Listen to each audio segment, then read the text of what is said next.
And welcome to a brand new show, the Adaptation Station. Whoop whoop! And you said I was being silly. You said this was a bad name, and now here you are doing the train sound as if we're actually pulling into some kind of station. It grew on me, and I apologize. You're welcome. But yes, I am Hardleg Joe, joined here by C.B Radio. Hiya. And if you're unfamiliar with this channel, if this is your first time here, we usually do book reviews, or I guess book discussions. We have like a monthly book club podcast where we read something, we talk about it. That's called Legs Talk About Books. And this time we've decided to make a foray into film, specifically talking about the recent adaptation of a book we just read, which is Frank Herbert's Dune. Mm-hmm. And just like that show, we're going to do sort of a similar format. We're going to start with a spoiler-free review. Not only spoiler-free in that we won't reveal anything, but we're also not really going to look at it as like an adaptation. Just talking about, like, as a movie, how did this stand on its own if we didn't know anything about the book? As a movie, in the trailers, this struck me as something that was going to be grand and sweeping. And the movie itself lives up to this reputation with these visuals that are just immaculate, I would say. Yeah, I've heard other people talk about how just, like, a lot of scenes in this could be a desktop wallpaper. And no one would feel shame on it. And yeah. From a technical standpoint, I will say that it's very exceptionally well done. There was, I think, one effect in the entire movie that seemed kind of weird. There's like a part where they're on a ship and they're like blowing up a balloon. Yeah. You know what I'm talking about as soon as I mention it. Like, you just kind of ignore it because it only lasts for like a few seconds. But that just goes to show you that, like, that's the one time I saw something and I was like, oh, that's clearly CG. Everything else just feels very, very real in this. And because of the pace of this film, it was such a blink and you miss it moment, and it was swept under with all of the really good storytelling, I would say. I think that's the one place where we're going to kind of disagree here. I feel like if you go into this and you don't know anything about Dune, it can be very confusing. It's very strange because this movie at the same time has like a very slow plotting pace where nothing happens for like the first half. It's just building characters, establishing a setting. But at the same time, it's just going from like moment to moment to moment to like, here's an important thing, here's an important thing. You very rarely get a chance to just sort of like breathe.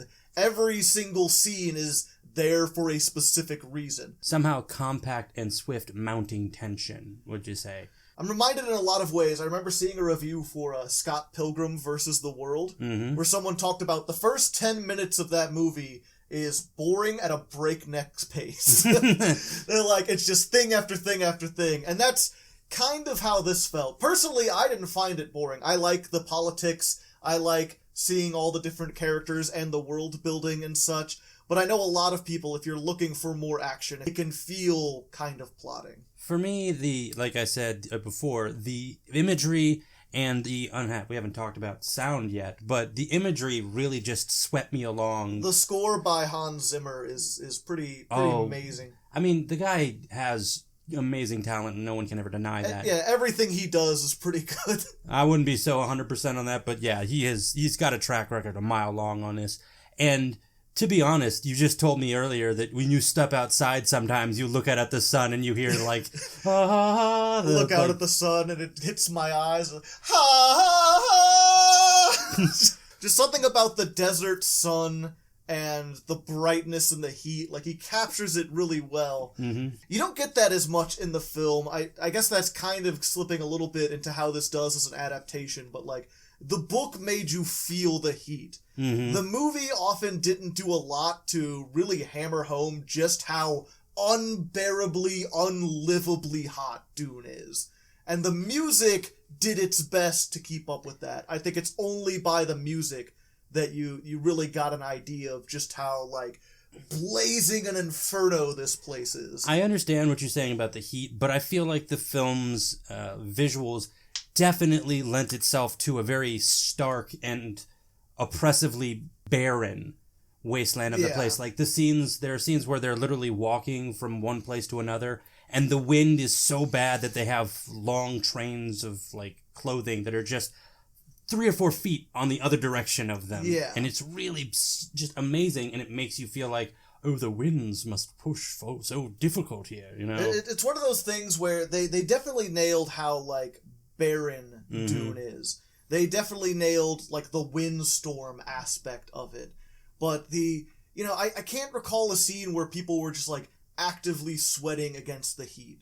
Where people were like, man, I really need water. Yeah. They didn't do as good a job of hammering home just how fucking precious water is. Yeah, they do the scene with the still suit where they're like, yes, this reclaims your body's sweat and then you can drink it. And people just sort of rolled along with it.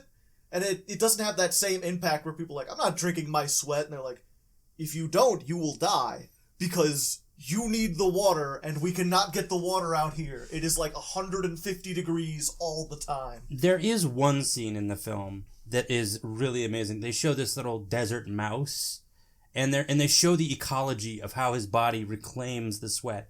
That kind of drove it a little bit for me. Yeah. It wasn't as great as the book would have done it about, like, here's how the problem is, how much water you need. Yeah, that was a really good example of visual storytelling, where they show the mouse and it has these big ears, and then you could see it's, like, gathering the humidity on its ears, and then it drips down and it licks up the ambient water. Mm-hmm. Good example to show how, like, these things can survive on Dune.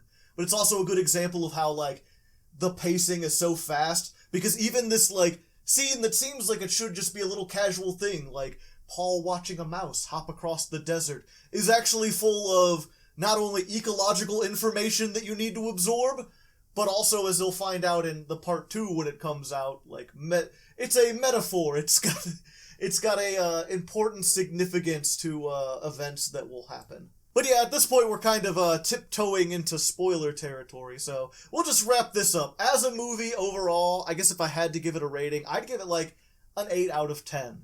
It was very enjoyable. I don't think anything will change your life. I think it's paced a little too fast, but especially on a technical level, if you're the kind of person who just loves, like, great music, great visuals, sort of the artistry of filmmaking, I think you will really enjoy this. And the acting, too. We didn't even mention that, but I don't think there's, like, a single bad performance in here.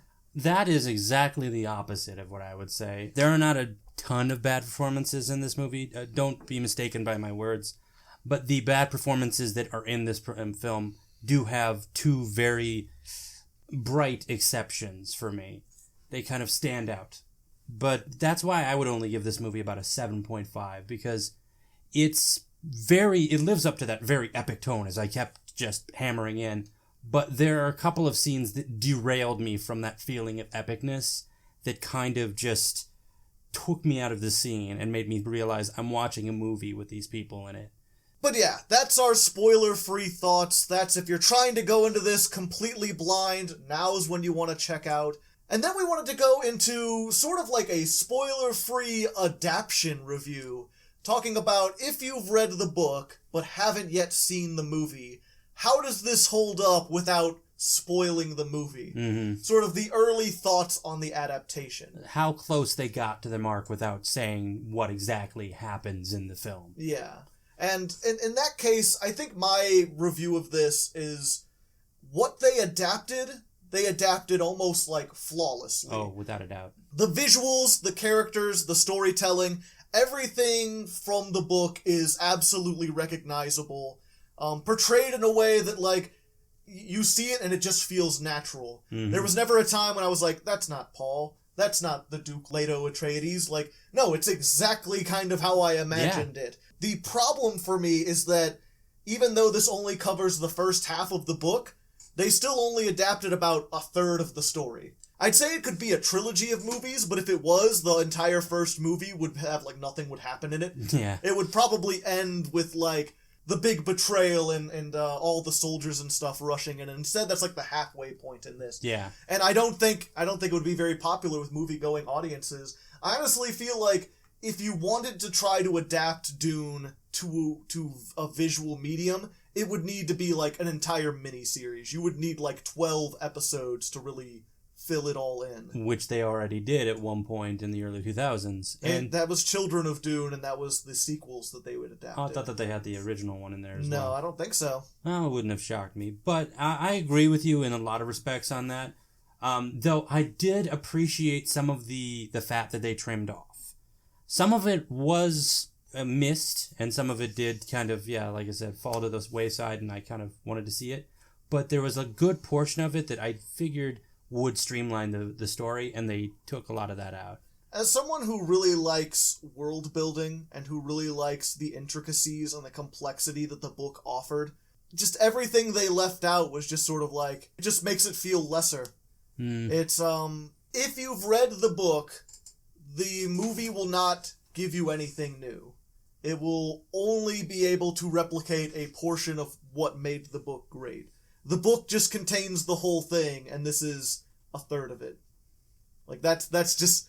And I know some people won't get that. Some people who read, they really want those visuals. They really need to see the characters to understand them. But I've always just had a very good, like, theater of the mind. Mm-hmm. So to me, this is just the lesser experience. Well, the lesser experience with the exception of the music. The music is the only thing that really added anything that I did not get from the book. I kind of agree with you on that, but it was more of an appreciation that I had that the stuff that they did adapt, like you said, they did it so well. And because of that, I kind of accepted the things that they trimmed down in the story and some of the explanations and how they rushed some of the other explanations. But in doing that, I feel like they were setting up to do more explanations later. Possibly, yeah. It's hard to say with how Dune 2 is going to turn out because they weren't sure if they were going to be able to make it when they made this first one. Fair point. It was contingent on the first movie doing good. And they have announced that they are making the second one. Mm-hmm. But it'll be curious to see how that turns out because the production didn't go like one right after the other. These were not filmed concurrently.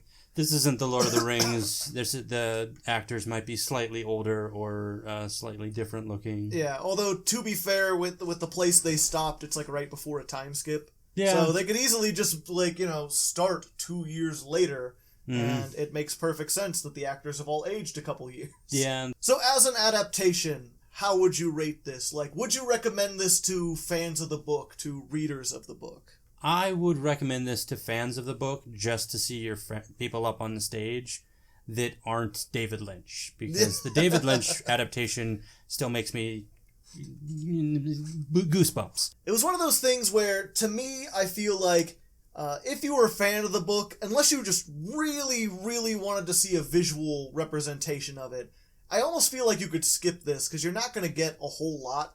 To me, this feels a lot more like an advertisement for the book. This is for people who haven't seen the book. If you haven't, you will get an excellent idea of like the very top layer that Dune has to offer. Mm-hmm. And if you go into the book from here, you will then get all the other missing information. You'll get so much more detail. It really is interesting to see how like, I can't think of any other adaptation where they didn't change anything, really. Like, every plot point, every character, every detail is still there, exactly as it is in the book. They just didn't go into as much detail about it. Mm-hmm. And with a book like Dune, it's very hard to go into every detail. Yeah. You're always going to miss out on some stuff. Which is why, for so long, they were like, it cannot be adapted. But it's just weird. Like, I've not seen many other adaptations where I've read the book first. Mm-hmm. But oftentimes when something is adapted, it's, because it has to be changed for film, they change a lot of different plot points. They combine characters. They put scenes together. They mix things up. And with the exception of, I think, like, one character's death, just about everything. There were no new scenes in this movie. Yeah. That, and there's one part at the beginning where the Duke, like, answers a message that wasn't in the book.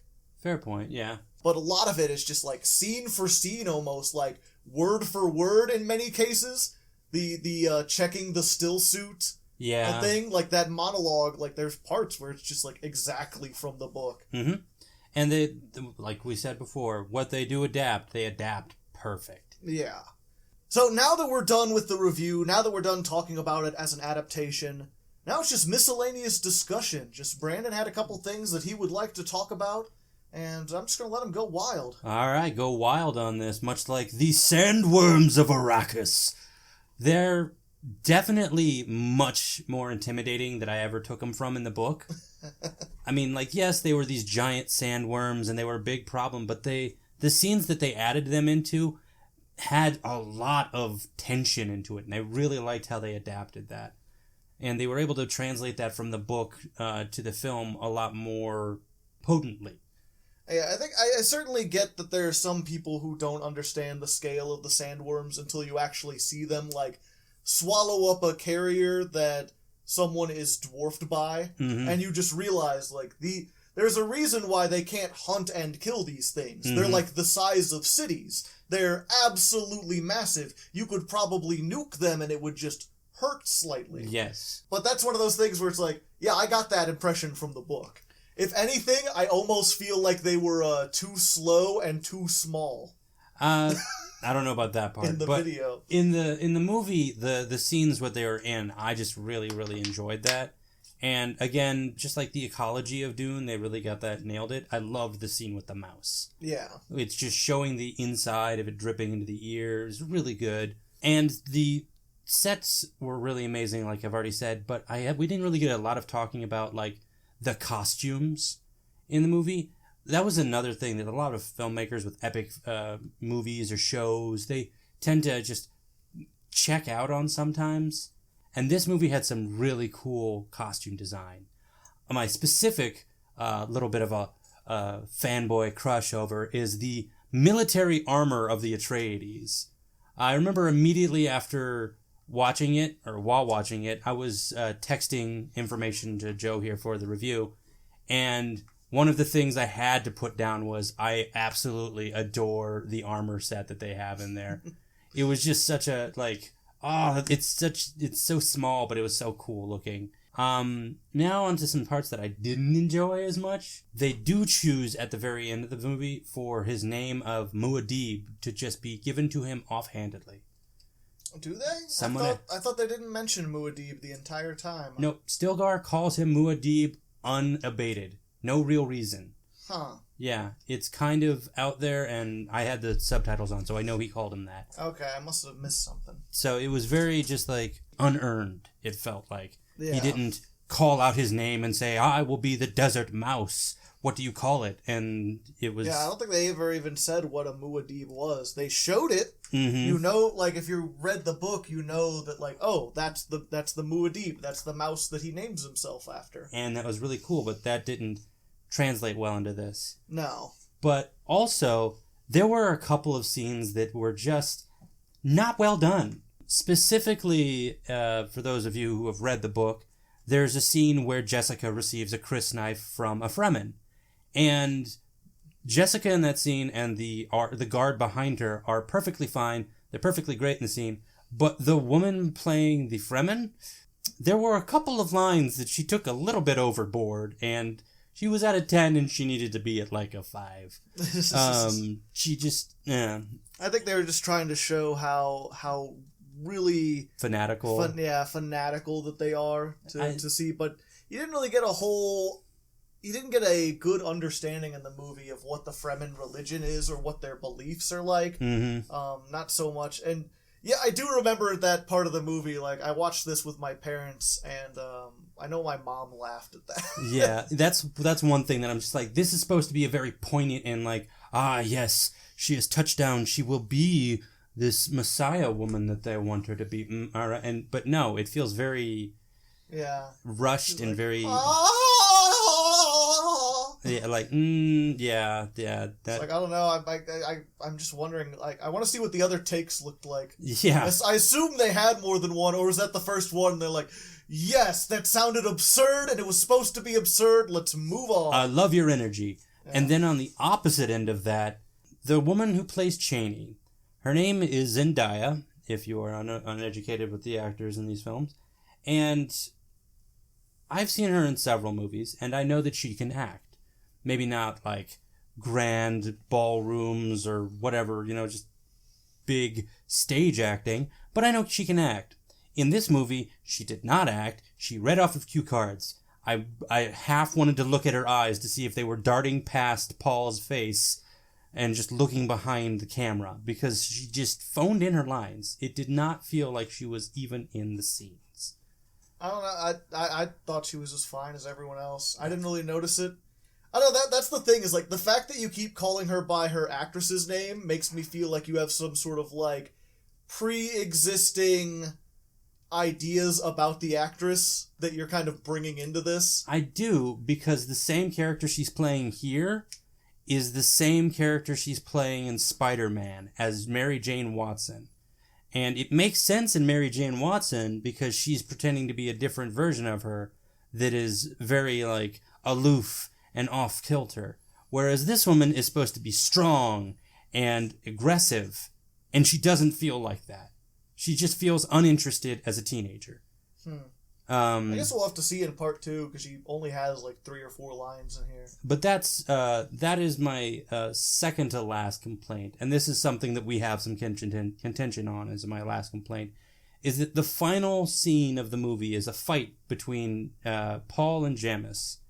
And Jamis is in Paul's fight scene for a good first half of it, is completely silent except for the actual like fight that's happening. Yeah. There's no music. They cut the music out. Yeah, they cut the music out. And this movie was literally slathered with this music, and that helped to create this very epic and oppressively heated, like you said, film. And this fight had none of it.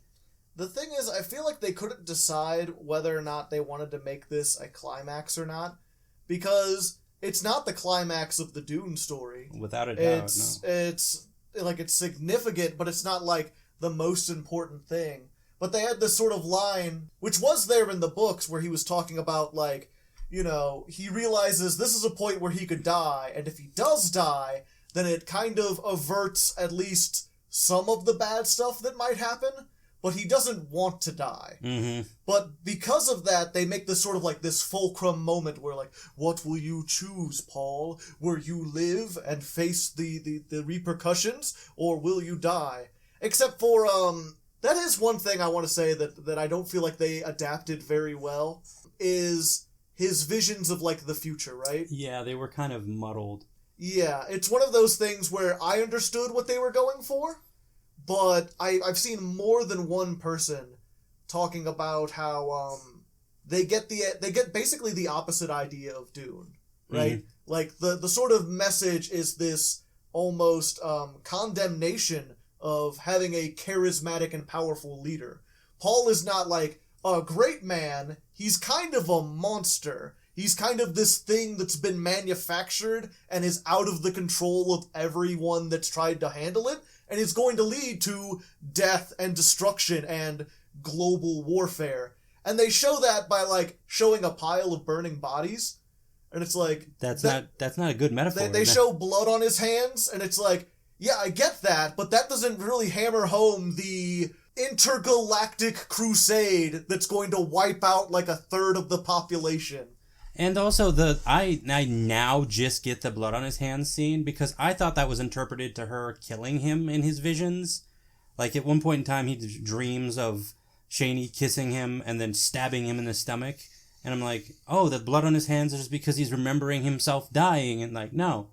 It has nothing to do with that. It does a really artistic way. I kind of like this, where in the book, right, they talk about how his visions appear kind of like the future is on a flag in front of him, mm-hmm. or like a rippling piece of paper. These waves where on the hills he can see stuff, and then it sort of goes down into darkness where he's not sure how things will turn out. But he can see like a couple paths for sure, like 2 hills off in the distance that are both equally bad. And the film kind of interprets that by having the camera kind of fade in and fade out to these different scenes, almost as if they're like waving forward and backwards in his vision. That I didn't catch. Yeah, that was the thing that I was most excited to see, so I was really paying attention to how they do that. And you can see they have sort of like a lighting effect with it too, where you get this idea almost as if the image that they're showing is sort of like on a flag, like waving forward and backwards, not just towards him, but into his visual spectrum. Like it becomes visible and then it waves back out and then something else comes in and comes out. It's a neat effect, but it doesn't get across the grand scope of exactly what he's seeing. Yeah. And it's especially for people who haven't seen the book, I saw a lot of people confused as to like, what was that he mentioned about like people praying at his father's skull or whatever? Yeah. Like no one gets these throwaway lines because they just have... How do you hammer home something like that? Like, his inner monologue, his visions of what he's seeing. Mm-hmm. And it also... There were a couple of scenes that were cut out that would have been really, really great. Like, Thufir Hawat and his, like, suspicions would have been really nice. And also, the reason for the palm trees. Yeah. They didn't really explain that they're like, oh, the palm trees are sacred, we've got to keep them here. Like, no, they were there because... The previous owners, the Harkonnens, were just like, yeah, we want to show that we have dominion over you. We realize that planting a palm tree takes 20 times the water it takes to have a person here, and we want to show you that we care more about aesthetics than your lives. Though I thought that in the movie that they had established it as more of like, this was tied to the original plan to terraform Arrakis. Yeah. That's the way they said it in the film, and I was like, oh, they're trying to set up the fact that the Fremen are slowly terraforming Arrakis. Yeah, they really kind of hinted at that, and that's another thing where I, as a book reader, understood every reference to it, but my parents did not get the idea that, like, what Kynes was trying to do, what the Fremen were slowly doing. I'm sure in the part 2, they will make that more clear. Mm-hmm. Oh, but you know what they don't have to make clear in the next movie? Riding the Sandworms. Yeah. It's just a throwaway 30-second thing. You just see a Fremen riding a sandworm, and everyone's like, what? And they're like, desert power, and then it ends. That was dumb. That was really dumb, and I hated it. Yeah. But it's, just talking about that, because all that leads back to the Jamis fight. That's what we were originally talking about, but I got a little sidetracked. But it's this idea that they try to pin all of the fulcrum of whether or not Paul will become this charismatic leader who leads to this destruction or just dies in a desert pit. And they kind of pin it on Jamis, and I understand them like cutting out the music to just be like, this is a real moment, this is a fight, anything can happen. Mm-hmm. But yeah, it maybe it could have had some more drums on it or something. I don't know. To emphasize the hits a little bit more, because it sounded like a practice session more than it did an actual fight in a film. Like, the only thing that would have probably made it a little bit better, other than music, would have been is if they had changed the camera angle. Because they did go for this very popular right now John Wick far back camera angle, but then they also used quick cuts, which made the scene feel very jumpy and a bit too broad at the same time. Yeah. Which is not a great way of filming a fight scene. Yeah, it just didn't work as good as it probably could have. Mm-hmm. And I guess the only other thing I really wanted to mention is all the stuff they cut out. Obviously, they couldn't keep all the inner monologues. They couldn't keep all the expositions there. Stuff had to be cut for time. But there's a couple big scenes that I felt like would have been really important to keep in.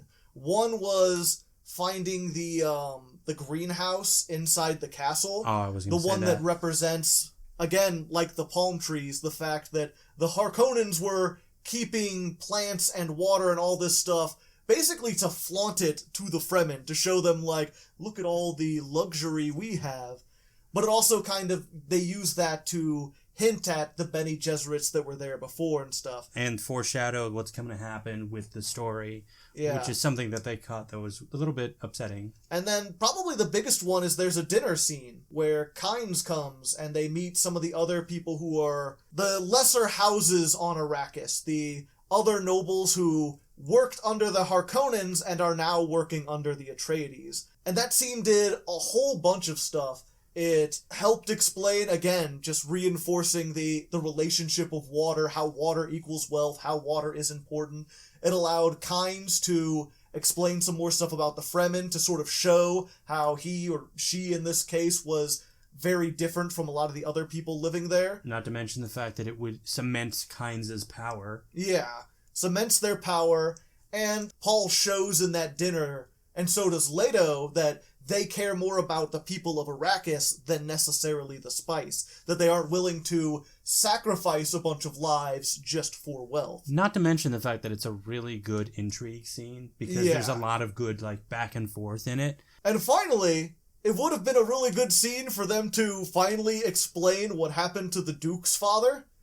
Because they barely hinted it, but they have that imagery of the bull and bullfighting, like, everywhere in that movie. They're constantly showing hints to what happened to the Duke's father, which is kind of important for why the Duke acts the way he does, why Paul acts the way he does. Mm-hmm. But they never tell the story of what actually happened to him, of how he got killed bullfighting. Yeah, but there is an MVP scene that you're not thinking of that they would have been just really dumb for not keeping in. There's the scene between Jessica and Yui that would have made Yui's betrayal hit way more than the damp rag that it was in this movie. Yeah. You only, like, see Yui, like, once before he betrays them. 3 times. And he has, like, almost no lines. Yeah. He's, like, barely there. He also has magical touching powers. I didn't know if that was, like, in the book as much. I don't remember. He was a doctor, and they explain, again, in the book, just a general thing of this universe is that without computers, people have learned to process things. Mm-hmm. Yes, there are mentats who can do these intense calculations, but even regular people like the Baron Harkonnen and Dr. Yue have the ability to calculate information much better than we do now. Okay. He can touch you or look in your eye and make a diagnosis in a way that we wouldn't be able to now. That makes more sense. But still, that scene would have made his betrayal and the reasons behind his betrayal and the reasons why he helped the Atreides make way more sense. It's really weird how the movie has the betrayal in there. It has everything with the Harkonnens, but a lot of it's stripped of its weight simply because they didn't have time to develop the Baron or his nephew or hardly any of the Harkonnens, like, at all. Oddly enough, I feel like they did a good service to his nephew. Yeah. Because that first scene in the movie is him being just an absolute monster. And then being the yelly, screamy guy that Batista can really do since he has his training in wrestling. But that's kind of weird because they gave more character to him than they did his uncle in the actual story. I'm glad that the Baron is not a joke like he was in the other adaptations. Yeah. They do treat him as a serious threat, but they also, like, barely focus on him at all. He hardly does anything. You don't know about his plan to take over things until it's already happening. Like, it's the same with all the side characters, whether it's... They gave some stuff to Duncan Idaho. Mm-hmm. They made his sacrifice a little bit more epic. But all the characters, Duncan, Gurney, Hawat especially, and Yue, they're just barely in this movie. They're, like, not really there, because you gotta focus on Paul and Jessica, because they're the ones who are going to continue on. To be fair, at least with the second part and everything, like, we made a note of, when we were reading the book, how the Baron doesn't really feel like a main antagonist, especially in the second part. It's more what he represents. It's like the Empire itself. Mm-hmm. I would not be surprised if that was a conscious choice to make him less important, so that his death doesn't seem super anticlimactic. Instead, they can use the second movie to focus on the Emperor, bring him in, and make him the big bad to deal with. At least they didn't go with the annotations from the books at the beginning of every scene, because that would have been very awkward. Oh, yeah. That's one of those things that just doesn't translate well into movie. A lot of stuff in Dune just doesn't translate well into movies. Mm-hmm. And again, there's this idea, like, I rate this an 8 out of 10. It's a good movie, but I just feel like movies are inferior to books in so many ways. There's certainly some things you can see visually. There's certainly the aspect of music. But in a lot of ways, they just cannot convey the amount of information that a good book can. I want to say I disagree. I've seen some movies that convey some massive amount of information, most of them Wes Anderson, but it is a difficulty to do that. Yeah. The problem is, right, is that you can add a whole lot of subtlety and a whole lot of visual information, but a movie is always moving along at 60 frames per second, or I guess 32 frames per second for most movies. So, unlike a book where, like, you could have a very complex paragraph and you could go back and read it again or look at it or take the time it needs, you're always being pushed along in a movie. If you miss a bit of detail, if you miss the sweat dripping off of the rat's ears or whatever, you just completely miss the fact that, like, everything that was trying to tell you about Arrakis. Mm-hmm. But it really depends on the person making the film. Yeah. It seems that this movie had a lot of potential and it lived up to a decent portion of it. They definitely tried. I will not fault the filmmakers in any way because they did as good as could be expected in this case. Mm-hmm. Like I said, my problem is not with the Dune movie. My problem is, I think, with movies in general. Mm-hmm. Which will be interesting. You'll have to let us know if you liked this little experiment, if you'd like to see more of this, because we could do more movie reviews.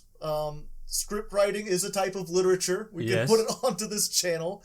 We could do more adaptations of stuff that we've seen. Although I feel like, having me review movies is like having someone who doesn't play video games review video games. It'd be like me reviewing music. Yeah. You just don't know a whole lot about it. You just kind of know what you like. Mm-hmm. And I at least know enough about movies to know that, like, I'm not really qualified to review movies. But I can compare it to the books because I read quite a lot of books.